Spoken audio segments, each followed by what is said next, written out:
Okay, hello, good evening everyone. Welcome to Modern Art Oxford and to this evening's talk, which is in fact a series of talks called Perspectives, which is a programme of events and talks that we run for each show when the plan, or the suggestion is that we have three speakers, as we do this evening, all of whom are giving a perspective on a particular element or theme within the exhibition that we have on at the moment. I hope you've all managed to have a look at the show upstairs. If not, it's on until the end of March, although I think the galleries may be closed for this evening, but do come back and have a look at it. Andy Warhol and William Morris, curated by Jeremy Deller, has, as its first room, it's sort of divided into sections, has as its first room this area called Camelot, which is partially tongue-in-cheek, I suppose, but also partially quite serious, in that they were both, in their ways, very interested in a form of mythology. Morris particularly was interested in the sort of heraldic sort of myths and legends of English myths and legends of King Arthur and the Knights of the Round Table, as you can see in the big tapestry that's upstairs. Warhol interested in a very different sort of myth in lots of ways, a sort of myth of celebrity and a cult of the individual, but also interested in I suppose the myth of the White House Camelot of the Kennedys, which he made so much work about. So there's, as you move through the show, you see sort of lots of recurring things that both of them have a sort of mythic status for, I suppose, particularly with Warhol and his factory, but things like Morris's work ethic, for which he famously was supposed to have died because he did the work of 10 men. Maybe some people helped him, but that's what his doctor said and took his fee. So this evening, we're not going to be talking specifically necessarily about the works in the show, but we are going to be talking about some of these ideas, and I've got some really great speakers. I'm really delighted and privileged to have them here. The way the evening is going to work is that we'll have three short presentations from each of the speakers, about 20 minutes each, and then we'll have questions at the end, so we can sort of save them up. So if you do have a burning question, please write it down or save it in your head so we can ask it. But we're delighted to be welcoming three very distinguished academics this evening. Lisa Borlotti, I think I probably said that wrong, but apologies, is Professor of Philosophy at the University of Birmingham. Dr. Simon John is a lecturer in early medieval history at Balliol and Brasenose Colleges at the University of Oxford here. And Dr. Finola Kerrigan is a senior lecturer in marketing at the University of Birmingham also. We're going to be talking about very different things, and I'll introduce them a bit more as the evening goes on. But we're going to start off with Lisa Bortolotti, and her main area of research is focusing on the limitations of human cognition, the capacity for delusion, irrational beliefs, and self-deception, among other things. Her new book, or newish, her current book, I should say, Irrationality, is currently out now, published by Polity Press. And in the context of tonight's talk, I think Lisa is going to talk about some of her work on delusion and irrational and persistent beliefs in society that we often hang on to, why we choose to do that, and what are the things that make us do that, and the things that occur in society. But I won't ruin it for you. The other things I would like to say, just briefly, are if you do have a mobile phone, could you please turn it off?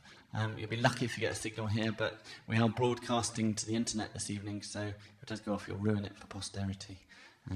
That would be a shame. Right, so without further ado, I'll hand over to Lisa. Thank you very much, and thank you for the invitation. It is lovely to be here, and certainly a first for me to be speaking in an art gallery. So, as Ben said, I'm interested in beliefs that are false but very persistent and very common. We may call them everyday myths, and I'm going to consider some of them today. And I want to start with a poem by William Morris, which actually gives the title to the exhibition, Love is Enough. And I have a terrible Italian accent, but I'm going to try and read it anyway. I'm completely shameless, ruin this poem for you forever. Love is enough, though the world be a waning, and the woods have no voice but the voice of complaining, though the sky be too dark for dim eyes to discover the gold caps and daisies for blooming thereunder, though the hills be held shadows and the sea a dark wonder, and this day drew a veil over all deeds passed over. Yet their hands shall not tremble, their feet shall not falter, the void shall not weary, and the fear shall not alter these lips and these eyes of the loved and the lover. So the reason why I start with this is that what seems to be going on here, at least what I will take it to be going on here, is that love is enough to pull us through even when everything around us is less than perfect. And the question that I want to ask tonight very briefly is whether maybe optimism is enough. Maybe that's what we do when we adopt optimistic style of thinking. We manage to succeed in pursuing and sometimes achieving our goals despite reality being very different from what we had hoped it to be. So optimism seems to play the role that Morris attributed to love in his poem. We seem to thrive very often by ignoring the bleak reality in which we live. And a term that psychologists use to define these persistent beliefs that we have about ourselves and our future prospects is positive illusions. So they are illusions because these beliefs are false. They contradict the evidence that we have. And they're positive because we tend to be more optimistic than is warranted about how good we are and how bright our future will be. So here are some examples, and I'm sure you recognize them, of positive illusions. The first one is a very common illusion of control. So we tend to believe that we can control external events more than it is actually the case, even when these events are completely independent of ourselves. In self-announcement, we perceive ourselves in the present, our past behavior, and our lasting future that project also in the future as much more positive than is the case. So psychologists have asked people whether they think they are below average or above average or just around average in a variety of things, whether they think they are cleverer than other people, more compassionate, more talented. And what happens is that most people believe they are above average about everything, right? So clearly someone must be wrong, right? It is possible that you're above average in something, but if most people believe that they are better than the average, then clearly there is something wrong going there. Unrealistic optimism is related to the belief in self-announcement, but is the perception that the future will be largely positive, and in our life history there will be some sort of progress, so it will get better from here. And also that some serious and very common negative events will not happen to us. So breakup of a relationship or divorce is an example, or a serious illness. Now, despite giving rise to false beliefs about the present, distorting memories about the past, and inaccurate predictions of the future, the positive illusions I have described seem to have a number of benefits, and that's why they are sort of mythical stories. The psychologists who first discovered positive illusions, and especially the extent to which we are all subject to them, argue that such illusions increase happiness, they make us more sociable, more caring, better motivated, more creative and productive, and they can even enhance our physical health. So, for instance, people who have accentuated illusions of this type see their doctors much less often. They have fewer problems with their health. Now, why is optimism so good? Essentially, the claim that the original psychologists were making in the 80s and 90s is that optimism is good for mental health. And that is why, because they thought that optimism helps us find meaning in our lives and develop resilience, so the capacity to bounce back after adversities. And these were the criteria that they were considering as the criteria for mental health. And one of their strongest arguments was that people who actually lack this capacity for positive illusions and unrealistic optimism, for instance, people who manifest depressive symptoms, seem to be much more accurate when they are estimating their own capacities and their own skills, and when they're making predictions about their own future. So, quite paradoxically, the people who lack mental health, at least in that particular context, seem to be better able to accurately evaluate their present and their future. And this phenomenon has been called depressive realism. So they are more realistic than controls, than people who do not suffer from the same symptoms. So what is the link with mythology? Both William Morris and Andy Warhol were interested in what mythical stories can do for us and in how we create them. And mythical stories are typically unrealistic. I know less about this than the other two speakers, but one thing that we can find in common among many different types of mythical stories is that they are largely fictional scenarios that embody some value, either important for the individual or important for society, and can inspire people to do better, to be different from what they are. I think positive illusions are some sort of everyday myth. They can be at the same time a source of power and a liability, and I'm going to consider these two aspects now. So how is it that they are good? Whether or not we believe that the features that they enhance are criteria for mental health, I think what we should believe is that positive illusions help us be more effective, more successful agents. They help us effectively pursue and achieve our goals because they sustain our self-esteem even when things don't seem to go well. We often identify, I'm not sure whether we should, but we identify mental health with those capacities required to succeed as agents. So control over ourselves, other people, and the environment, engagement with the environment, motivation to pursue goals, productivity, the capacity to do things, social connections and support, and actually achievement of a number of life goals that we might have. And positive illusions can help us become successful agents, because they turn ourselves into the people we want to become. They act as self-fulfilling prophecies. By believing that I'm an excellent speaker and I'm confident, what I will do is I will be less nervous when I face my audience. And that will make me a better speaker. That's a very silly example, but you can carry it through most of the positive illusions that we've been looking at. By believing that you can achieve something, you actually are the best possible agent in that situation in terms of being able to fulfill your aspirations. So in our everyday mythical stories, we are almost like superheroes with exceptional powers. Think about the self-enhancement beliefs. We believe we are stronger, smarter, morally better than people around us. Think about the illusion of control. We can solve problems. We can avoid catastrophes. We tend to think that we are responsible for the things that go well. We're not that involved in the things that do not go well. When we believe in the myth, we reinterpret evidence to suit our vision. When we get negative feedback, we are creative with it. We turn failure into an opportunity to grow. We become resourceful. Psychologists talk about hardiness. Even if bad things come around, we try to turn them around, to interpret them in a more positive way, because we don't want to give up the belief that we are good.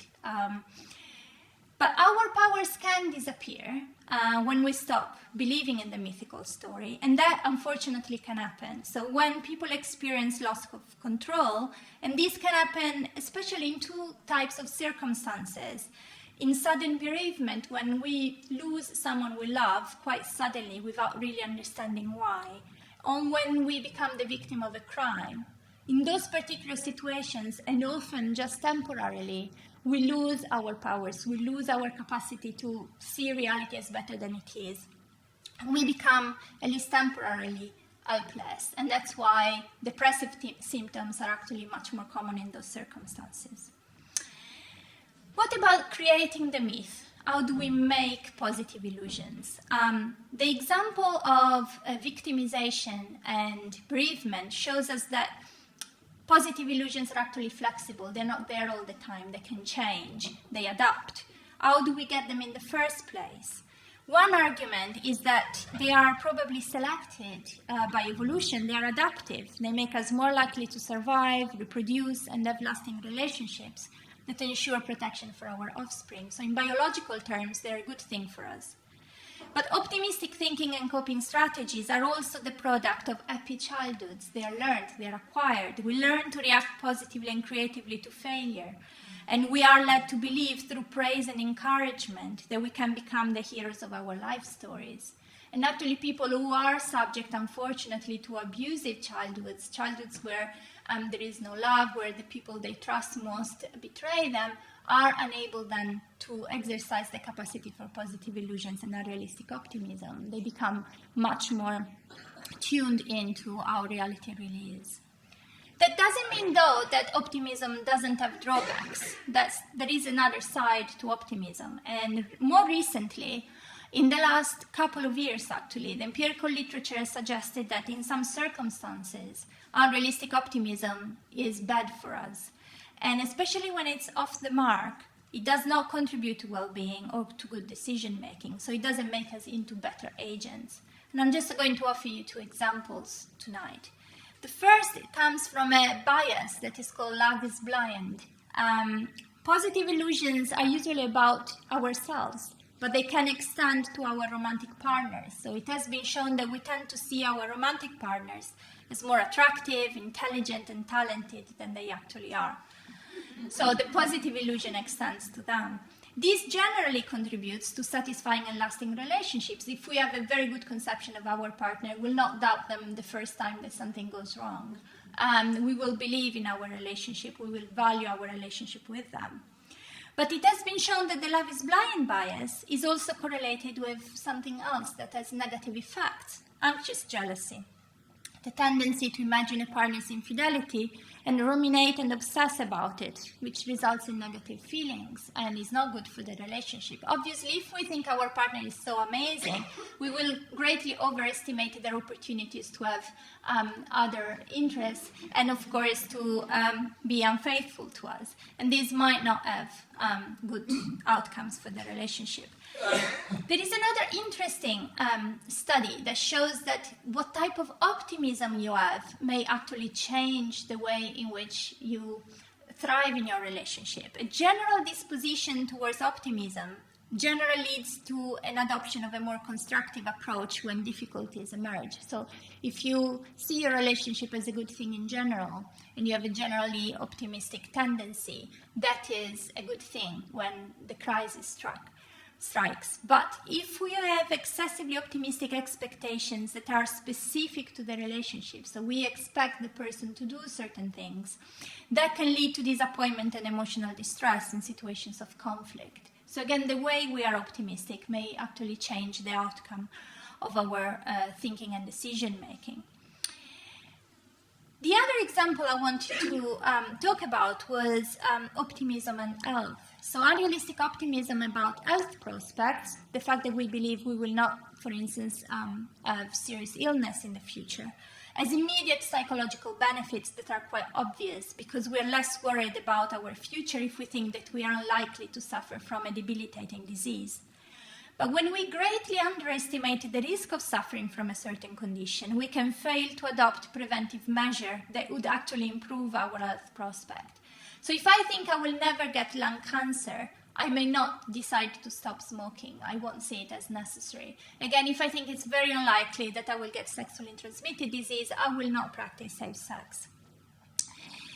These general concerns about optimism goes beyond health. If you're excessively overconfident, we become arrogant. We may be socially sanctioned for our behavior by the people around us and lose credibility in their eyes.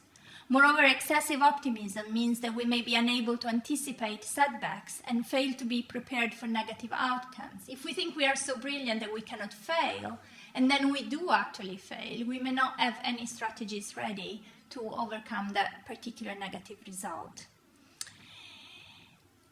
What that means is that the relationship between accuracy of beliefs, memories, and predictions and mental health is not as straightforward as we might have initially believed. The initial picture was, if you are optimistic, then you're mentally well. If you are realist, then you may get depressed and be mentally unwell. That's not so simple. That doesn't seem to be the case.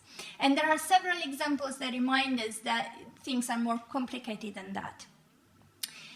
Grandiosity and narcissism, where grandiosity is this sense of superiority that we may have, and narcissism is vanity and admiration for ourselves, are features of personality in the non-clinical population, but may become personality disorders and they may turn into delusions, causing great suffering and mental distress.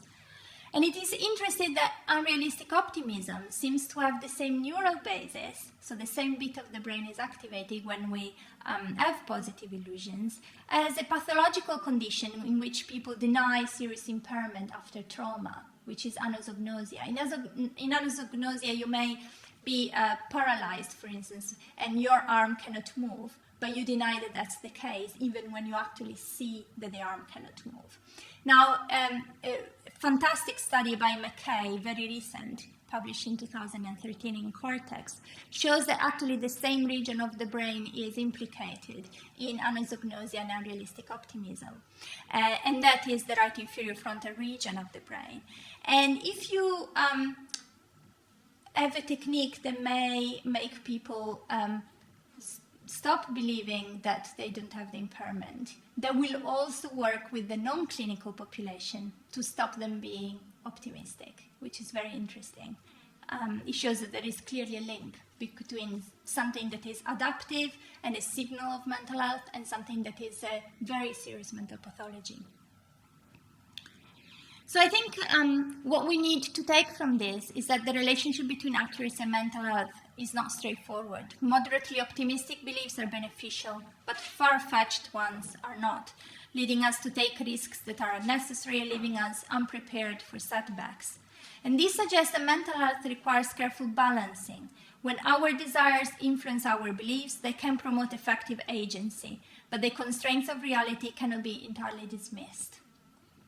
And the project in which I'm actually working about these issues is Project Perfect, and there is some information if you want to look at that. What we're looking at is what the relationship is between epistemic benefits, so having true beliefs, having accurate predictions, and psychological benefits, pragmatic benefits that come from being an effective agent and being having good functioning and being generally happy and contented with your life. Thank you very much.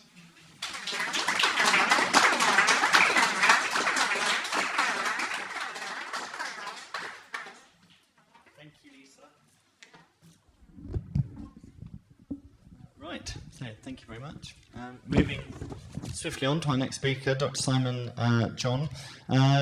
Simon's work focuses, or his research as well, focuses primarily on the history of early medieval Europe. with a particular interest in the cultural impact of the Crusades, written histories, and the formation of identity and the sentiments of community in the Central Middle Ages. But for this evening, we're going to be coming back to perhaps what many people consider to be the sort of what myths are when we think about myths. And he's going to be talking about the birth of some medieval myths, which myths had a traction rather than an attraction in the medieval mind, and how some of those stories have maintained their power and status through into the modern era. So, Simon, over to you. Thanks very much, Ben. As Ben has just said, I've been asked along this evening to speak about medieval myths. So what I'm going to do really is approach this from several angles, and hopefully when I try and tie it all back together at the end, it will make some kind of sense. So I should probably begin by explaining why it's me that Ben has asked to come along this evening and give this talk. And it's because when I was a PhD student, I spent 4 years working on this man who you see depicted there. This is a chap called Godfrey of Bouillon, who was born in about 1060, most famous for having gone on the First Crusade between 1096 and 1099. Died soon after in 1100. In the years, decades, and centuries that follow, he becomes one of the most famous, one of the most storied figures in Christendom and beyond. So my thesis really was investigating how and why that happened. And in the process of doing that, I realised that certain stories and recurring stories and traditions became embedded into the mythology that I thought had come to surround Godfrey. So there were stories that he had the ability to cut an armed opponent in two with a single swipe with his sword. He had the physical strength to wrestle and indeed beat a fully grown bear, and all sorts of stories about his piety and his refusal to do certain things on the basis of that. Incidentally, this is a figure who William Morris was interested in. So in the History of the Crusades that he published in 1893, Godfrey's actually featured in the title. He's called Godfrey of Bouillon there, but it is the same man. This is the history of the First Crusade, which has a rich textual tradition, actually. So William Morris published this in 1893. It's an edition of a Middle English text that was published by Caxton in 1481, which was itself a translation of a French text from the 13th century, a translation of a Latin text from the 12th century, which was based on texts I work on, which were written very early in the 12th century. So, completely a long tradition, but it is one that stretches back to the kind of things I work on. So, I began my PhD thinking that Godfrey was a figure around whom a mythology developed. And this I thought was particularly interesting because he went on the First Crusade and there was this great interest in the Crusade. He's actually someone who we know a lot about. We can tell a lot of things about his life. So what I began my PhD doing was thinking about what his life was and how these layers of myth built up around him as the years went by. And I even went so far as to appropriate a rather what I thought was a snazzy sounding term for this process, which was mythologicalization. And I think I must have stolen that from someone else who would use it at a conference. Then I started to do what historians are sometimes too prone to do, which is worry about terminology and semantics. Is myth the right word to use in this context? And within a few years, it took a while, but I eventually decided that it wasn't the right word to use to describe the stories that get attached to this man. And why was that? Well, the word myth, I think, implies, or at least I take it to mean, something that incorporates a degree of fiction. So I lost count of the number of times I encountered books that would talk about a figure of the Middle Ages and how they became storied in later tradition. So people like Charlemagne would have books devoted to them, like Charlemagne, Man and Myth. And the implication I took from that was that the man and the myth were somehow separate. The myth is different from the man and vice versa. And I began to think there was a certain level of predeterminism in using the word myth. It's sort of freighted with meaning that I really didn't want to convey. If you sort of use the word myth, then you're almost deciding what you're dealing with before you even look at it. So I began to avoid using it. And I started to use what I thought were more neutral words like stories and traditions to refer to these tales that get attached to Godfrey. And the reason I did this was because I started to think about how medieval people thought about these stories and how they thought about Godfrey. Because these stories that I've just mentioned to you, the story that he wrested a bear or cut an enemy in two, medieval people rarely questioned the historicity of these stories. In fact, the people who wrote about them very often explicitly said that they were true and they had happened as they were telling them. So for me, myth didn't really carry the right meaning that I wanted to capture when I was describing how medieval people thought about these stories. So the next phase of my research really was to wonder why it was that medieval people were willing to accept that these stories were true. And I sort of pieced together several factors to explain this, but I think the most important was the fact that the medieval mind works very differently to the way that our mind works. And as a result, medieval people thought about history in a way that's very different to the way that we do. So for us, history is what really happened. And by extension, the task of a historian is usually thought to be reconstructing what really happened, past events, on the basis of solid and reliable evidence.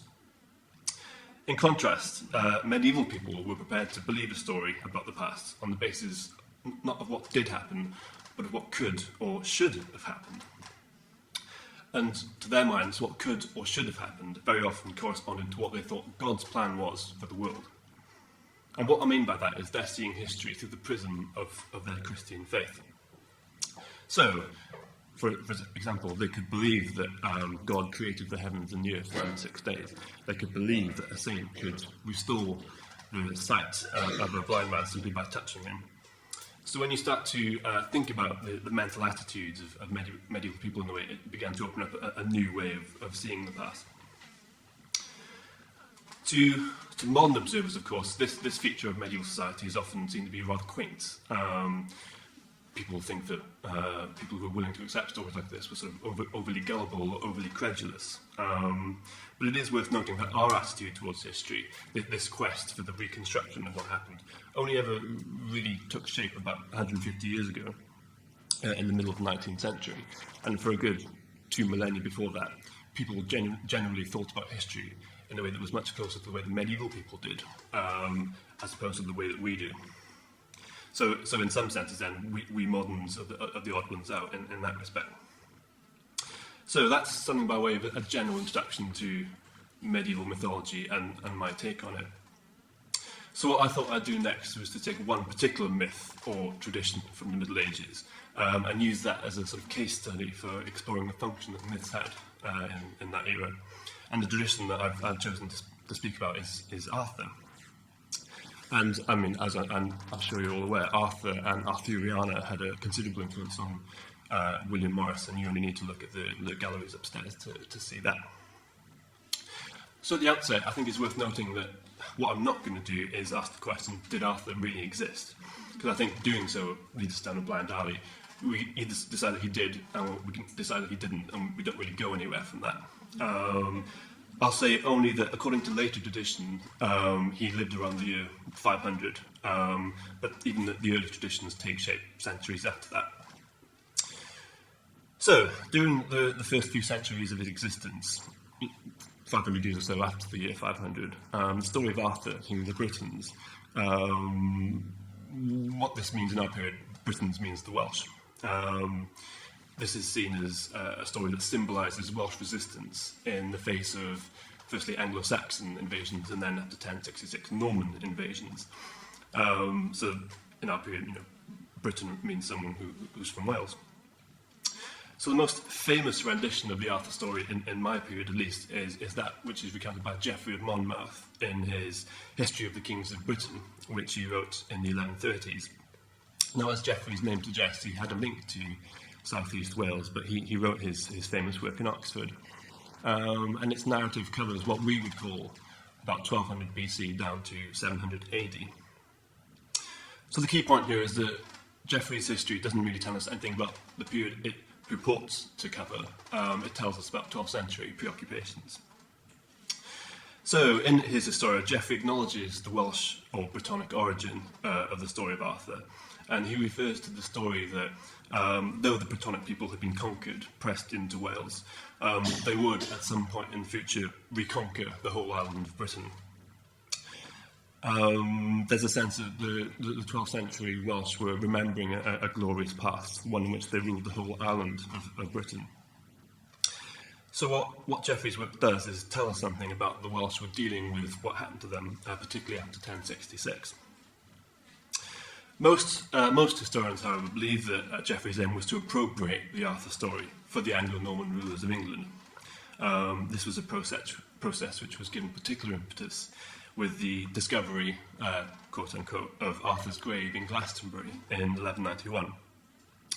So, long story short, the kings of England in this period wanted to make their influence felt throughout Britain and Ireland.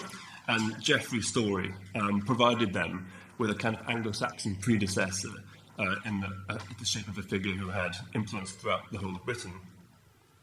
So looked at from this perspective, Geoffrey's work is telling us something about how the new rulers of England legitimised their rule.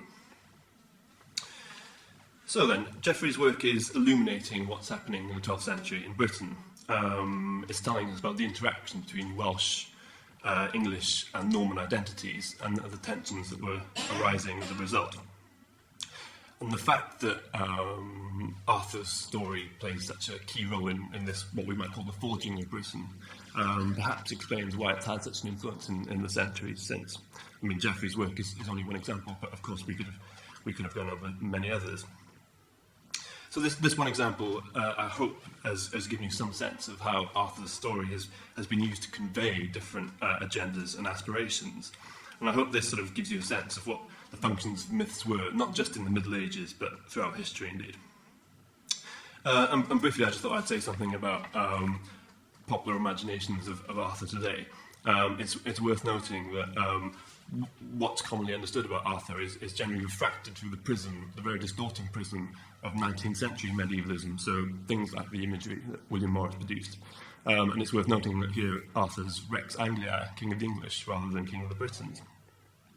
And these were portrayals that were shaped by 19th century values, so ideals of gentlemanliness, moral uprightness, the fear that traditional values were being eroded by the emergence of a new industrialised world.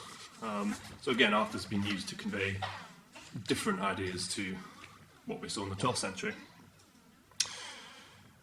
So in the last part of this talk, I'm intending to look at medieval mythology from a different perspective. What I thought I'd do here is take an aspect of medieval history and think about how modern society has mythologized it. And the aspect I thought I'd talk about is Magna Carta.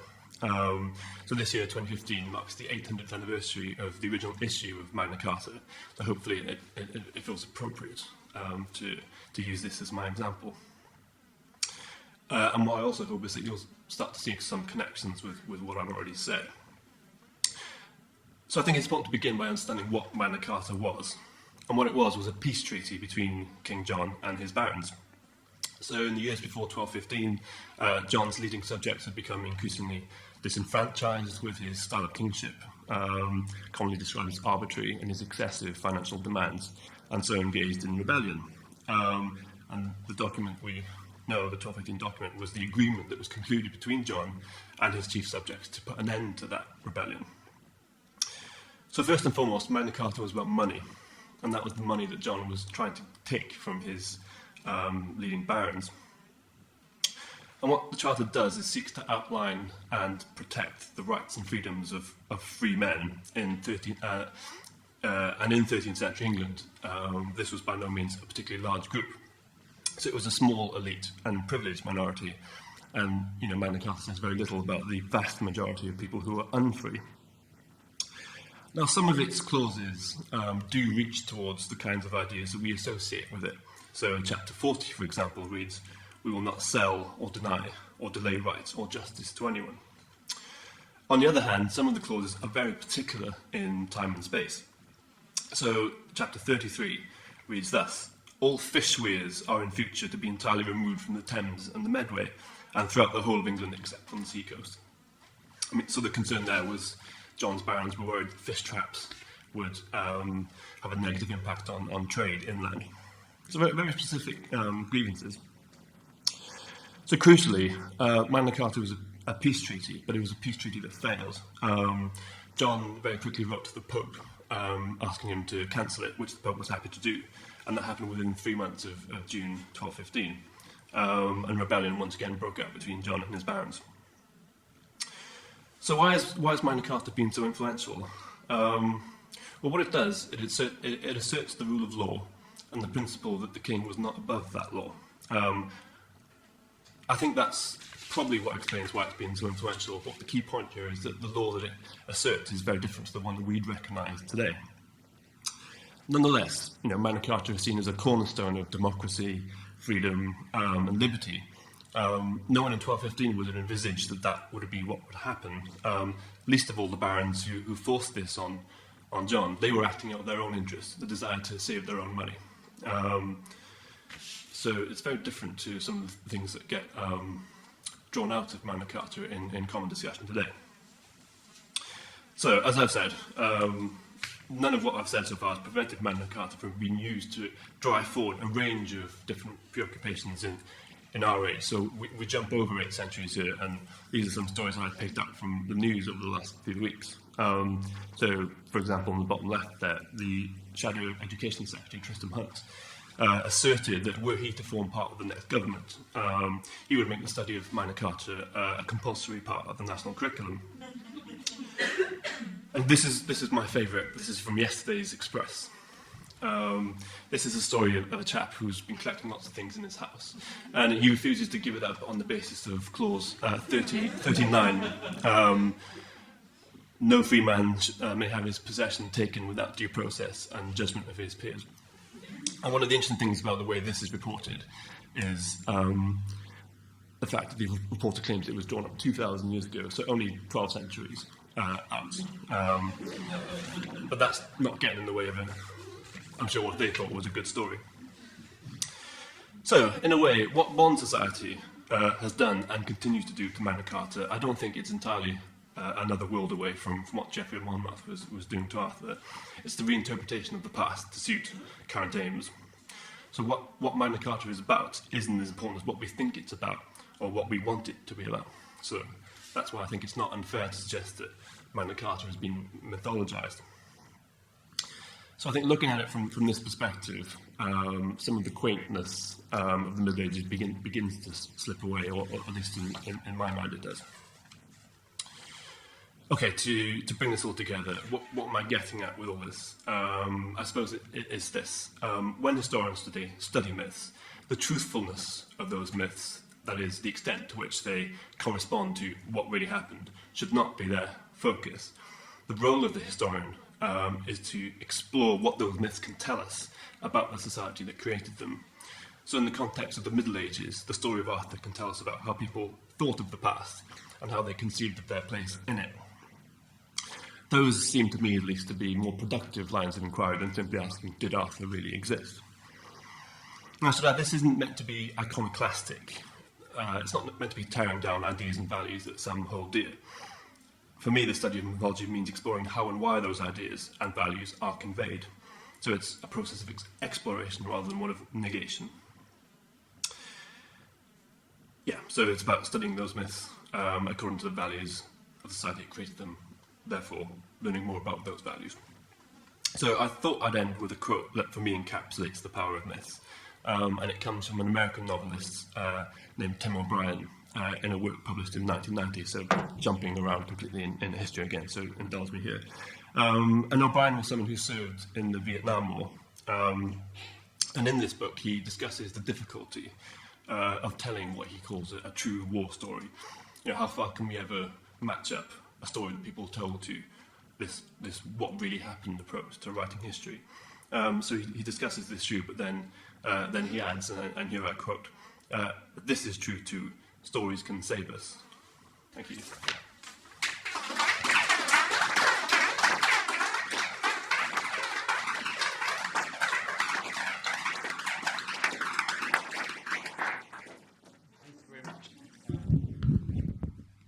So, thank you, Simon. Moving on to our final speaker for the evening, Dr. Fionnuala Kerrigan. Fionnuala is, as I said at the start of the evening, a senior lecturer in marketing at the University of Birmingham as well. Her research is in the field of marketing with a particular focus on the arts and cultural industries. She is particularly interested around issues of production and consumption of issues of film and the visual arts, as well as topics relating to social media and branding. And one of the reasons I asked her here this evening, because I think it's an interesting way to end this evening's discussions and presentations, to think about some of the things that I guess both Warhol and Morris were particularly famous for, was this idea of sort of developing a cult or a myth around the individual and around a particular person, and how you can go about doing that, particularly in a sort of contemporary world as well, with so much marketing and social media. So I'm looking forward to hearing what Fionnuala has to say. So Fionnuala, over to you.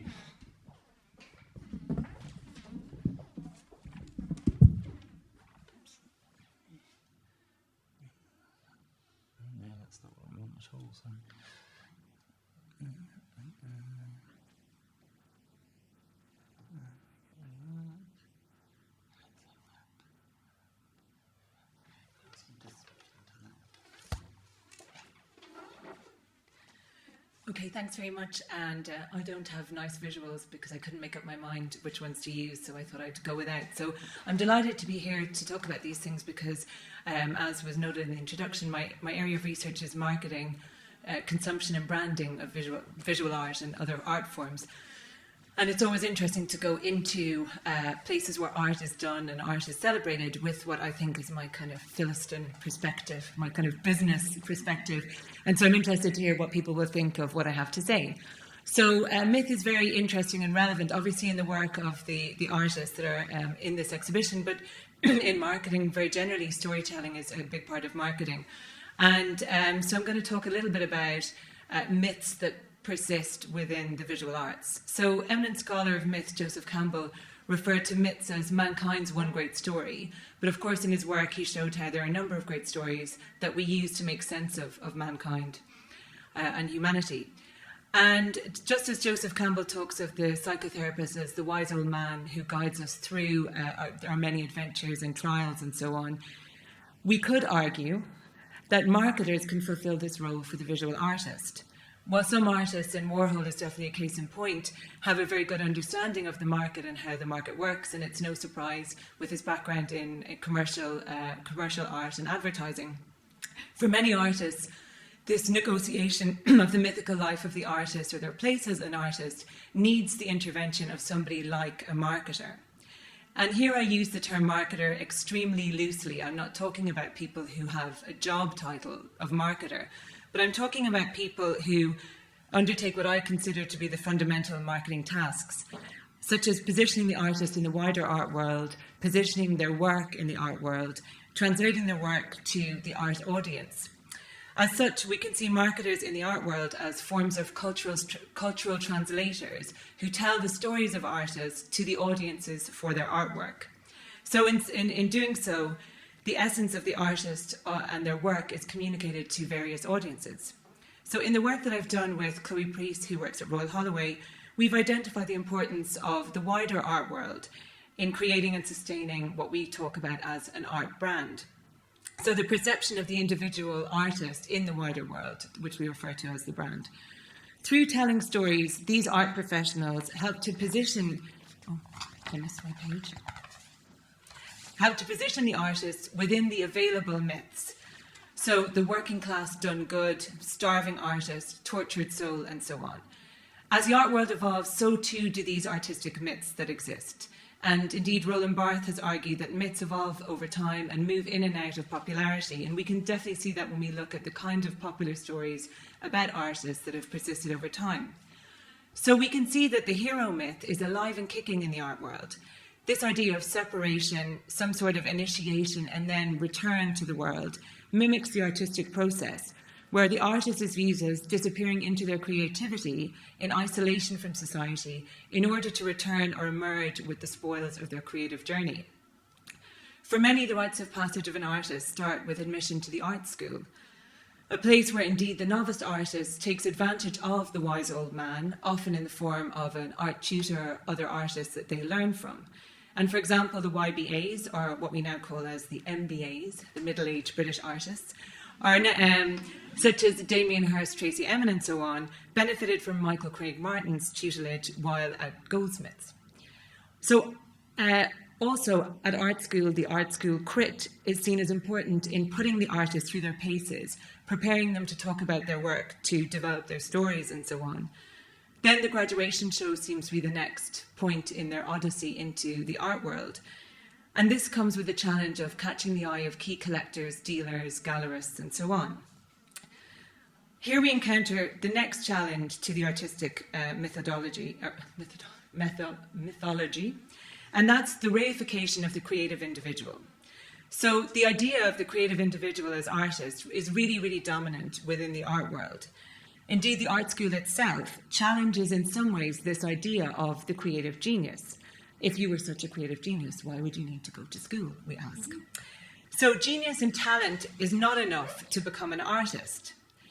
At the same time, it's in the art school that artists learn how to become artists. And this is a process that's greater than learning the technologies of art and art production. But in fact, it's a way to learn about how to think as an artist, how to be an artist, how to speak as an artist. And when Roland Barthes emphasises the importance of socially constructed language in the creation and development of myths in society, we see the importance of the ability of the artist to speak, think and be as an artist there. Indeed, Chloe Priest, who I work with in her PhD, many of the artists that she interviewed talked about this idea that they didn't know how to be an artist. And what they meant was not how to practice art, but they didn't know what to wear, how to speak, how to kind of present themselves until they went to art school and kind of learned how it's done. So with regard to the creative individual, many artists actually exist out in society. They study society, they work collectively, and that challenges this myth of the creative individual away, kind of seeking knowledge alone in their studio. Throughout the history of art practice, artists had studio assistants, artists work with other artists, they work with craft people to cast their work and so on. They produce these specialised pieces as a result of this collaboration. And they benefit from a range of input from different people.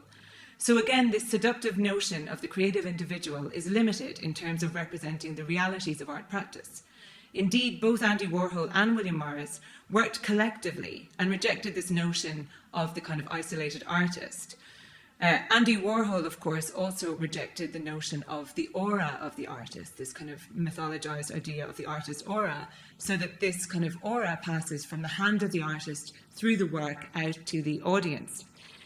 And by mimicking industrial processes, he mocked this notion very heavily. So similarly, the isolated artist leads many outsiders, or possibly insiders in the art world, to label those not physically constructing their work as frauds. Indeed, Warhol and more recently artists such as Damien Hirst, a master of what Germaine Greer referred to as the art of the 21st century, i.e. marketing.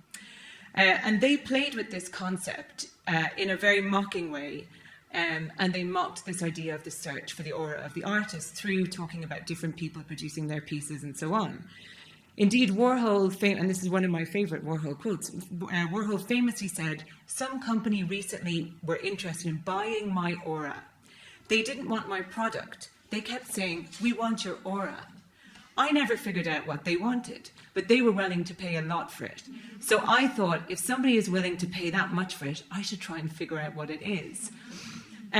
So while students of mythology can see why such myths have emerged from the study of art practice, we might want to question the implications of these prevailing myths for practicing or aspiring artists. The myth of the creative genius perhaps has led to such shows as Work of Art, an X Factor type talent contest on US TV, where young artists are put through their paces with a series of artistic challenges. Indeed, further analysis of the show reveals a number of myths played out within that show in selecting the artists and their artwork. What then for the labouring artist? Developing and perfecting their techniques, developing their artistic conceptualization, and importantly, from the perspective of marketing, developing their ability to engage with the art market.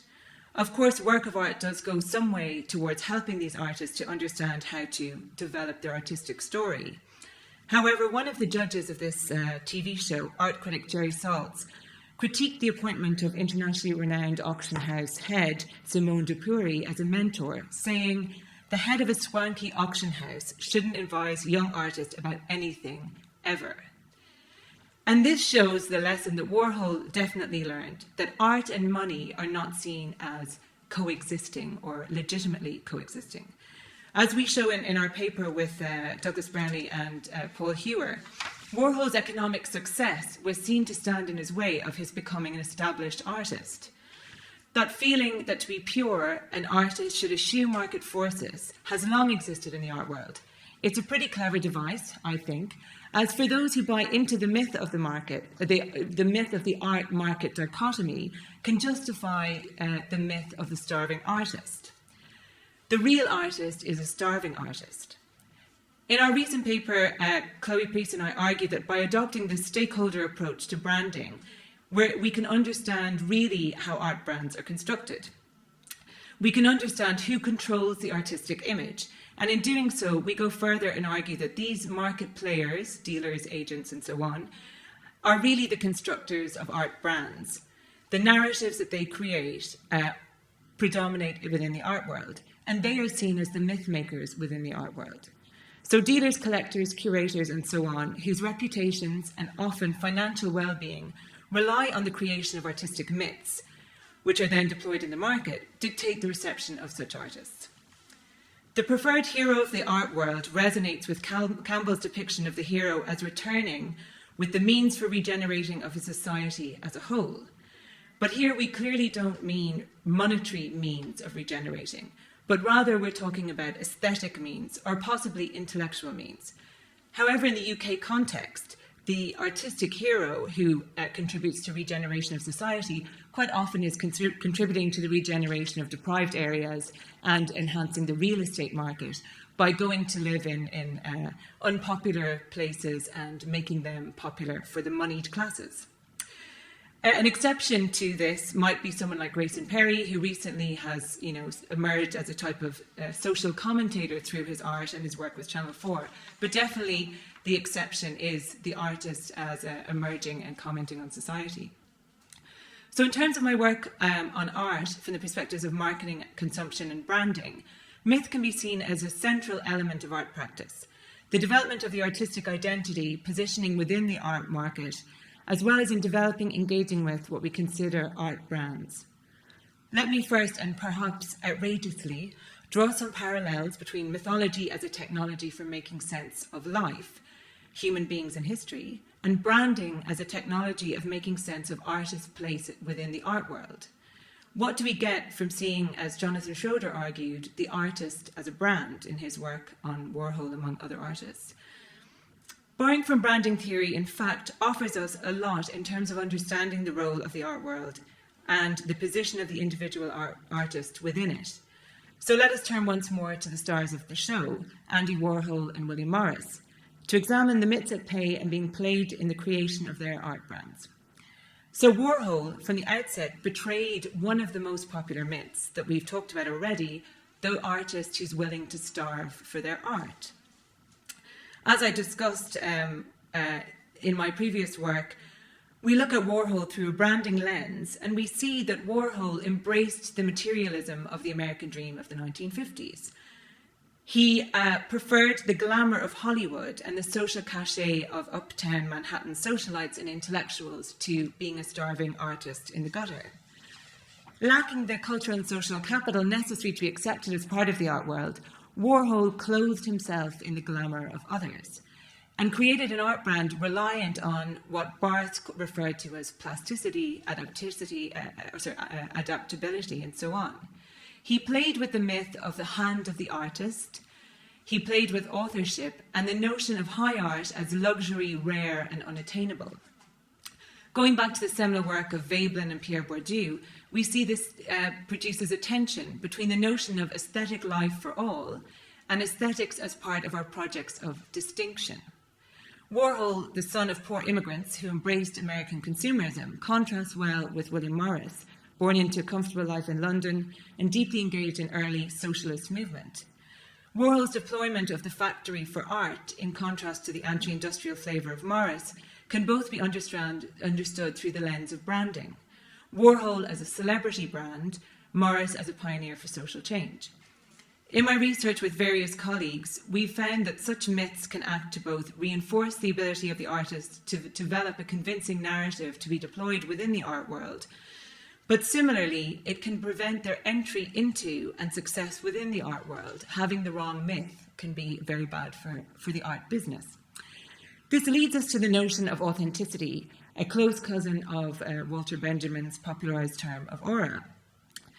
It's a very important notion within the art world. But rather than focus on the authentic nature of artwork, my interest is in the authentic stories of the artists. And this need to fit into the mythology of the artist, starving, drunk, eccentric. And this produces a problem for the artist I talked about earlier, the hard-working, focused artist, dedicated to improving their technical ability and fine-tuning the conceptual nature of their work.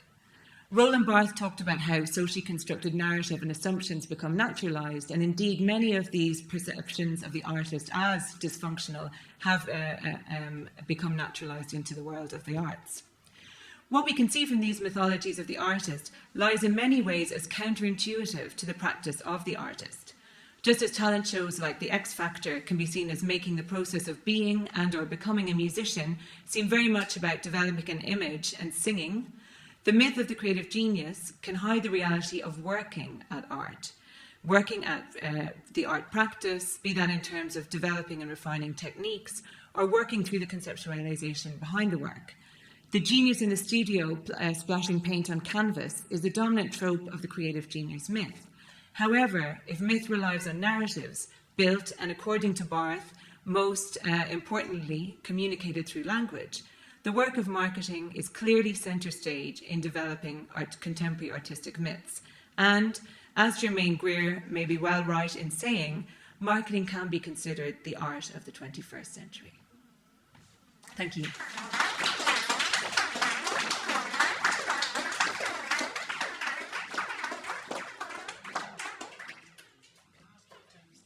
Maybe invite Lisa and Simon to come up to the front so we can have questions.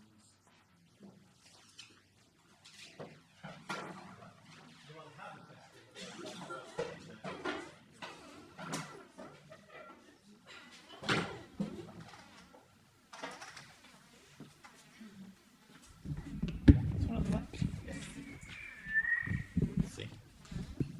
Ask away.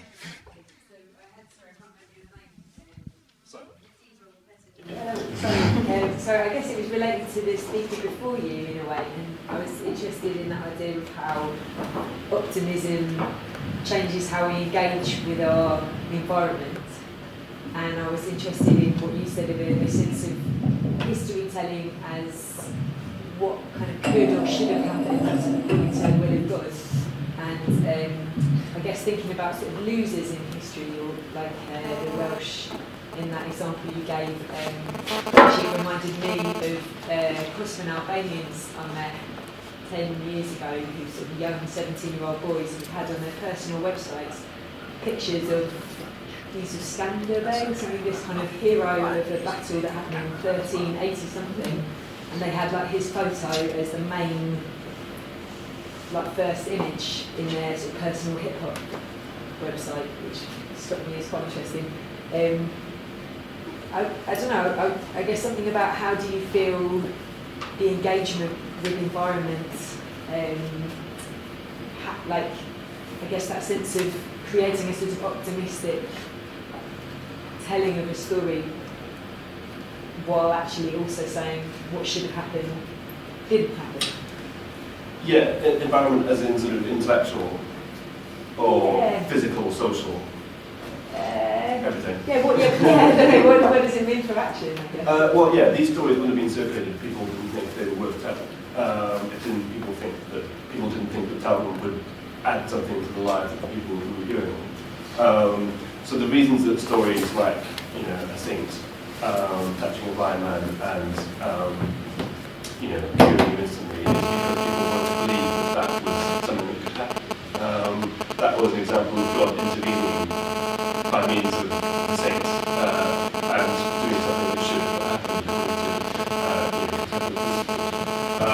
So in terms of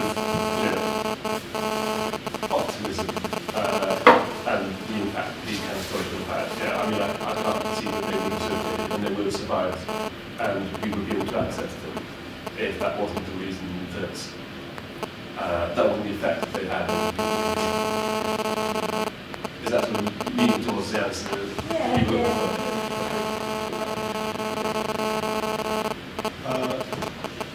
Sorry, just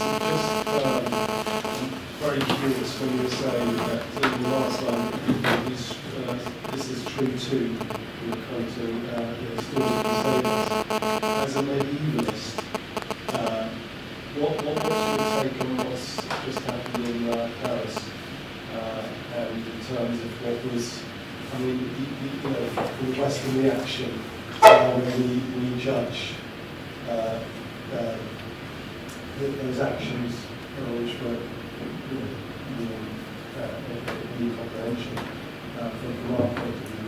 As a medievalist, how do you understand those actions, or do you rationalise them in terms of the medieval mindset, the modern mindset? I'm just quite curious to put you on the spot. Yeah, I think in terms of the keyword there is reason, and you think in terms of rationality.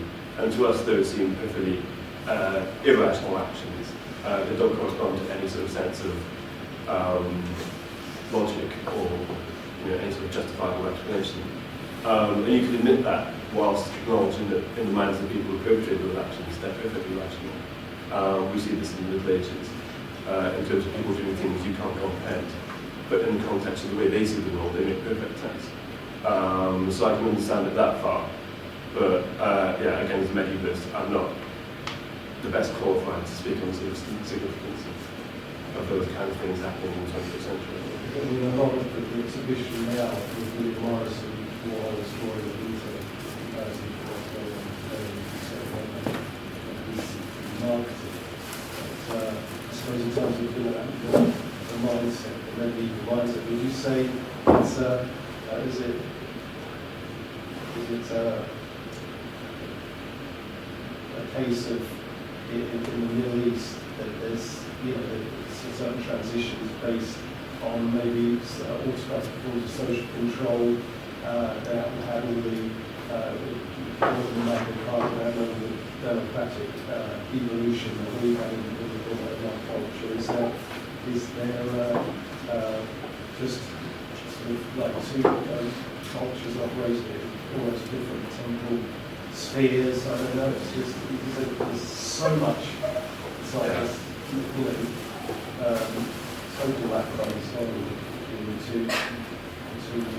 Yeah, I see what you're getting at, and to be honest, it reminds me of a phenomenon I encounter very often when I'm teaching students who haven't done medical history before, and I often see it as quite a strange and disconcerting experience because they're dealing with events, people, I would say they know nothing about, and one of the things that I hope I try and do by the end of the term is teach them the value of judging society on the basis of its own values. So it seemed to be, what you were saying, that seemed to be leaning towards comparing what's happening in the Middle East with the way that we run our lives. Yeah, maybe there's some value in that, but as a historian, one who doesn't build too much in comparative history, that would be the track I go down. Purely because, 200 years from now, would be what people judging our society on the basis of the values of people who in 200 years' time would be what judging our society on the basis of the values we hold. So I think, yeah, I'm just not qualified enough to know about the Middle East in the 20th century, be able to answer that to particularly satisfactory extent. I have a question about Minster and the Whale over time, after obviously being one of the biggest ones in this history. And your points about it serving the powerful at the time, serving their narrative, but also the fact that that myth speaks to something within everybody's individual and obviously collective psyche. What's more important and why is it prevailed? What's more important between? Why do some myths prevail? Is it because they serve the powerful and the elite's narrative, or is it because they speak to us on an individual level, or do they speak to us on an individual level because the powerful have made them? I think it's, there has to be a level of resonance with the individual receiving these stories. But I think what explains particular popularity of any particular story or myth is to a large extent ambiguity. What I mean there is a myth where we know just enough, but it's sufficiently big, certain details are adjustable for us to adapt them, resurface them, and convey them in a way that serves completely different purposes. So the story of Arthur, where did he come from, where did he go, what did he do while he was alive, it's sufficiently big for us to be able to fill in different details each time we tell the story.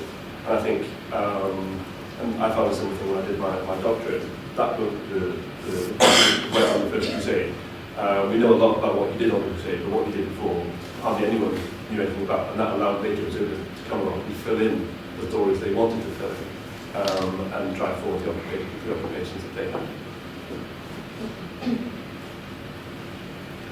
I'm going to start by platforming off with something you said, Simon, but I promise this question for all of you. You said about how looking at the myth was beneficial to look at the myth makers at the time. This is for all of you. How do you suppose people will look at today's myths and cult and celebrity and general psychology of today in 800 years from now or 2,000 years depending on the newspaper? How do you suppose people of the future will interpret the myths that we've made today and look at us? Well, yeah, I want to say something about the celebrity thing, because I do quite a bit of research on celebrity, and I think celebrities are so undermined. So I have another project where I look at social media and how we use it, and it's become very apparent to me that we, even the young people that we think are very good with social media, we don't know anything about how to talk to people. We don't know how to develop our image and manage things like privacy and this kind of thing. If only we would look to celebrities. So even though we may despise many of these celebrities or whatever it is, some of them are excellent at understanding what's public, what's private, how do you negotiate these things, how do you deal with people's curiosity. And so I have a feeling that in years to come, we'll look back at a number of these people that we now kind of look down on and say, oh, they were excellent at developing skills to deal with contemporary society, to understand all of these things about privacy, openness, spying, etc., in a way that many of us intellectuals are struggling with. So that's one of my kind of feelings. That answers your question. Yeah, I mean, I don't have anything to add that other than I've always thought myth tells us much more about myth makers than about whatever it is that's contained in myth. So I imagine that, when people look at the cult of celebrity in the 21st century, they'll be looking to try and find out about what it is in our society that make us feel like we need to create these celebrities. But yeah, I don't indulge in speculative history, so I can't do anything about that. Yeah, it's a really interesting question. I'm not so sure how to relate it to what I've been talking about, because I was really looking at how we conceive of ourselves in our life and what kind of image we present to ourselves and to others about what we are. And I imagine that some aspects of human agency will remain somehow constant. So I imagine that across the ages, the attitude that we tend to have towards ourselves as a self-serving attitude, as kind of putting ourselves on a pedestal, or anyway, kind of emphasizing what good we do and underestimating what bad we might do. That will, I think, to some extent remain the same. But what I'm hoping will happen is that we will become more and more aware that we do have certain psychological tendencies and be able to compensate for them when we realize that they're not making us better people or more productive people. And so, I mean, one thing that is interesting about our time is that bits of knowledge that before were confined to academia or to the lab are becoming common knowledge. We all now use terms that were terms that psychoanalysts were using or psychologists were using, and now they're becoming, the language that we are comfortable with. And sometimes it's not just jargon, it's even the concept within it. So if we do realize, and if we teach maybe in schools to kids that they have a tendency to see themselves as better than they are, and there are strategies that they can use to capitalize on that, but also make sure that that doesn't turn them into insensitive or arrogant people. I think there is a sense in which we can achieve some sort of moral progress. I mean, it's probably utopian, but the idea is that if knowledge gets spread out more, and people realize more what's happening in their brain when they are solving tasks, answering questions, or making decisions, this will make us into potentially better agents. Thank you. I've got one other question, which follows on to Lisa. Yeah. I was taken by your description of how myths operate in terms of, say, visual psychology, and you pointing out how they're important to, have a sense of motivation, a sense of productivity, give you a stronger sense of social connections, that turn you into a superhero and help you solve problems of avoid catastrophes. What's interesting about William Morris is he was politicized at some point. He read Karl Marx, according to the exhibition upstairs. And a lot of Marx's ideas are about false consciousness and the idea that, say, the working class have an erroneous view of their own self-interest, and if only they could, the classic police party manifesto, if only they could get rid of a more mythological or even narrow view of their place and see themselves in a bigger context, then they will become, if you like, using your terminology of superheroes, they will become agents of change. They will be able to make society a better place. So it's very much a case of getting rid of myths, for example, affecting your family, affecting class, having a sense of knowing your station in life, and those sorts of things that would have held back the working class and myths that were attending to those. Presumably Morris would have been under that influence, and that would have driven a lot of his socialist ideas as well as he progressed in his art. So, I mean, what's your view there? Because you approach it very much from an individual basis, individual psychology. But I think in light of the exhibition upstairs, Morris can take a more collective, human view. Yeah, no, that's a very good point. I mean, cognitive psychology tends to be focused on the individual and to tell us things about ourselves and what we think about, how we make decisions. But I think what they find then needs to be brought back into a more collective dimension, because we never make decisions in isolation from what's happening around us and what other people are telling us. So the influence that other people are having on us is always very strong and should always be taken into account. So that the agent is never someone in a lab solving the task, in complete isolation. That's not a realistic view of how we do things. And I didn't have very much time, but there were bits in the talk where I made reference to the importance of the connection that we may have with other people. And in agency, this is absolutely obvious. So the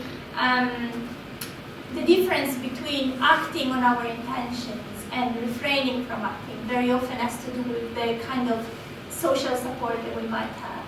So if we feel that something may not be received in the way that we want, or if we feel that people do not have confidence in our capacity to succeed, we are much less likely to have the motivation to bring up from, to go from our beliefs to our intentions and from our intentions to our actions. And thus agency seems to be very much embedded in a social context. And you made a very interesting reference to the historical contingencies of difference in classes, but I think one of the underlying themes in what I was saying is one of the big challenges of today's society is understanding this very often artificial distinction between the mentally well and the mentally ill. Our society is very much focused on very often making this distinction bigger than it actually is, or sharper than it actually is, and tries to explain things that happen in society with pathology. Why did they kill people? They weren't well. When actually what psychology is telling us consistently is that there is continuity, not sharp distinctions, and that it's very difficult actually to define what mental health is or what mental illness is, and it's sometimes not a very useful exercise. So in many ways, I think that is one of the challenges. Seeing yourself as an agent, despite of what other people may think or what you might think in some circumstances, and reconcile yourself with the idea that sometimes you're doing well, sometimes you're not doing well, and there is a spectrum of possibilities rather than rigid categories. I think that would be very, very helpful. Did William Morris, I don't know if he was the expert on William Morris in the room, but did he carry on his interest in the Arthurian legends and that sort of medieval after his politicization? Yeah, that's something that he was working right up all through his life, and it wasn't. I mean, the Arthurian legend was something that he began with in lots of ways. It was an interest for him, but though old, very sort of ancient stories like Chaucerian legends and all that sort of stuff was something that he was working on right up until his death. So that was an area of, I guess, folklore and mythology as well that he was engaged with all the way through his life.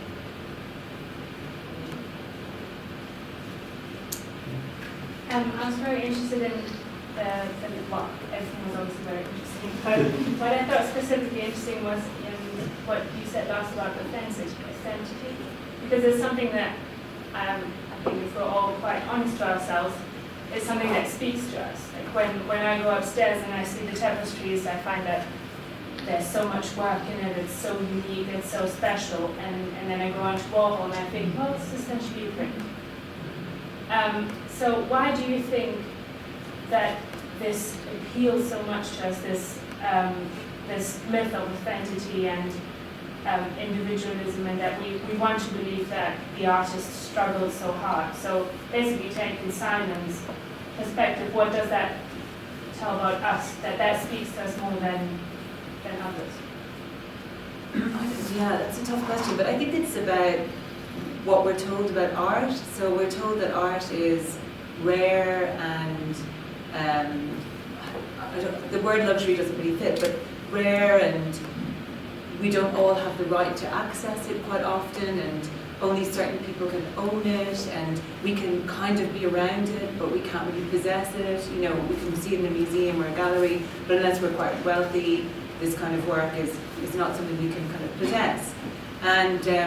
And so there's this kind of idea that we want something, we want to see that. Just like people aren't prepared to pay the same for Primark as they are for, I don't know, a designer dress that you think is being hand-stitched by a poor child, a well-paid child.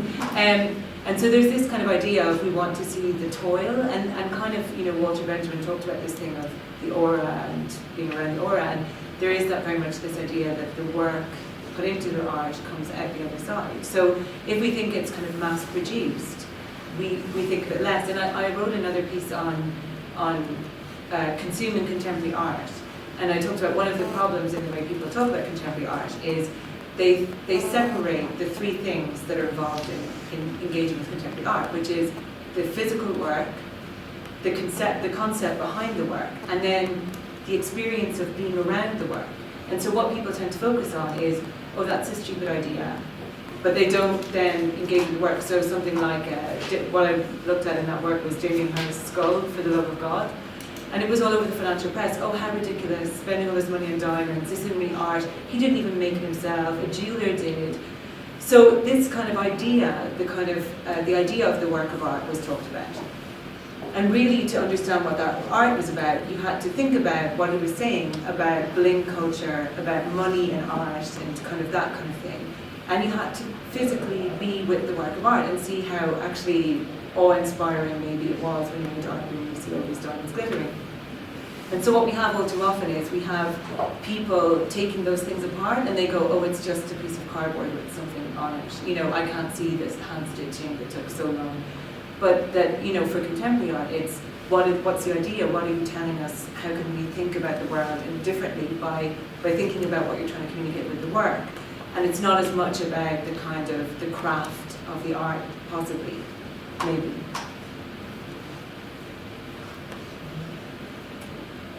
Yes, I have, it's for all three of you really, there are two aspects of here. Myth. I always see myth as something, particularly when we talk in the past, let's say medieval, or even if we go further back. I think myth sprang from something of a grain of truth. But by the time we get in the 20th century, with so many things as Chinese whispers, and it's often you find out where the grain of the truth is and where it's been built up into this fantastic, because by the time it gets so fantastic you often don't realize where the grain of truth is. And I think a lot of times if you look at Greek mythology, when they found these big beasts and they're coming up with all these fantastic things, I know the thinking today is, well, they may have found fossils which they couldn't explain. If you find a big T-Rex or wherever, they didn't know at the time what it was, and actually had to make sense of their own surroundings with the knowledge they have had at the time. And therefore, almost a story of something grain they found, let's say the bone, it becomes a mythical bull, dragon, etc. with wings, because it's all they could do. So it then goes down. So you could find the grain. What is very difficult for us today, myth, going back like medieval times, is the Chinese wizard, we weren't there and we will never know. We only can make sense as far as we go around. And that for me is myth from the sense of there is a grain of truth, we're trying to find the evidence, we can't make, and we have to be careful with that. The other thing, what we talked about, is myth-making in the 20th century. And for me, that isn't myth-making. Myth for me is very pure of coming of something which was very much the truth and the limitation of where we built it up.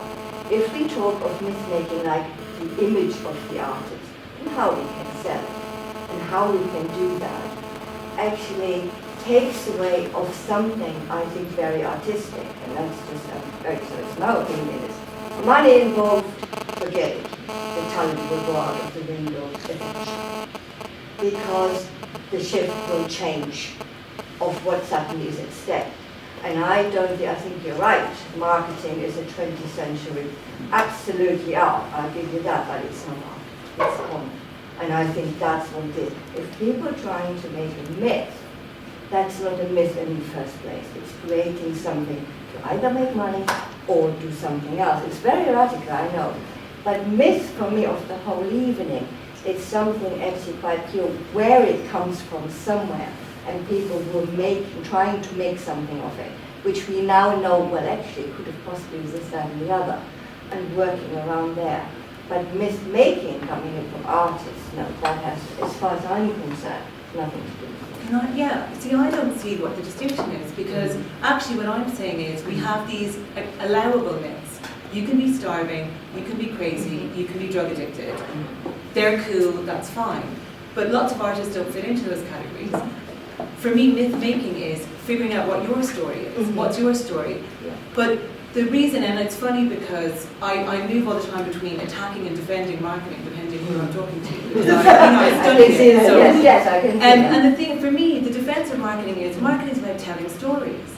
Now, when we say, oh, it's only a myth, we don't understand myth. Like you said, myth is stories to help us make sense of things, right? So in myth-making, what we're doing is we're looking at what is the story? How can we translate that in a way that people understand it? And so quite often, when you look at the work of an artist, you have to understand their story. Well, why did they make that work? So where the part of Ireland I'm from, for example, a lot of artists live there because the landscape is very beautiful and the light is very beautiful.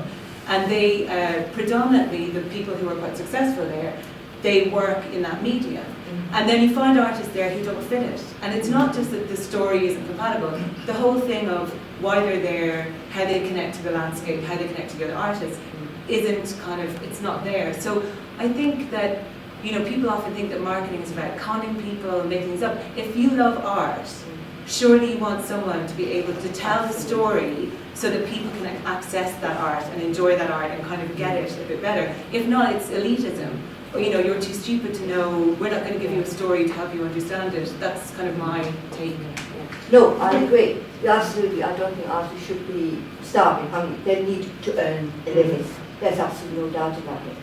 And I agree with you. I think marketing has a very bad image. And I think there's a grain of truth in there. I don't think it's myth. But I think there's a lot of myth out. But to separate them, who is actually really behind that, and who, and we all know that people out there, whoa, we can make money. We can make and milk this whole situation, etc., etc. You have those out there. This is where I think it becomes a very trouble. And I think with all you've spoken, I can't own this.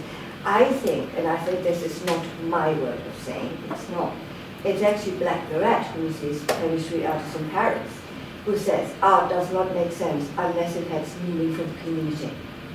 And I think he's right. And that's right with the whole street art. If you look at Banksy, the whole is quite funny really, because he is the big one. He is a big myth. Who is he? We have never seen him. But we know all his images. And he is, again, he's somebody who's drawing out where the coins are. And I think he's very good at it. Why people love him is because we all understand it. He speaks our language, yeah, that's how, and he puts it up there.